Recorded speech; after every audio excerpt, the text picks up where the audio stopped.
तपाईले प्रहरीको यो खोसेर ल्याउनु खोसेर ल्याए उनीहरू मात्र किन सेफ्टी हामी पनि सेफ्टी हो मर्यो भन्ने सुने गोली लागेर भर्खरै त्यस्तो सुन्नेमा त्यही तपाईले प्रहरीको यो खोसेर ल्याउनु भयो खोसेर ल्याए उनीहरू मात्र किन सेफ्टी हामी पनि सेफ्टी के हो हुन लागेको देशमा कहाँ जाँदैछ देश अब देश अब राजा आउँछ अनि देश परिवर्तन हुन्छ जबसम्म राजा आउँदैन तबसम्म यो फटाए केपी प्रचण्डे होइन शेरबहादुर यिनीहरू ठग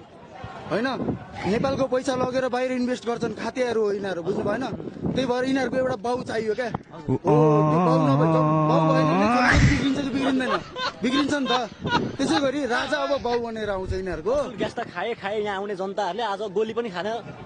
तयार मलाई हान्छ म खान्छु मलाई हान्छ म खान्छु ल गोली खान तयार म गोली खाएर यदि नेपाल राम्रो हुन्छ राजा आउँछ भने मेरो देश नेपालको लागि हो अरू केही होइन मेरो मलाई मार्छ देशको लागि देशको संरक्षणको लागि हामी जस्तो युवा हेर्नु हामी जस्तो युवा कति विदेशतिर छन् क्लिनर यो त्यो दुबई खाडी मुलुकमा हो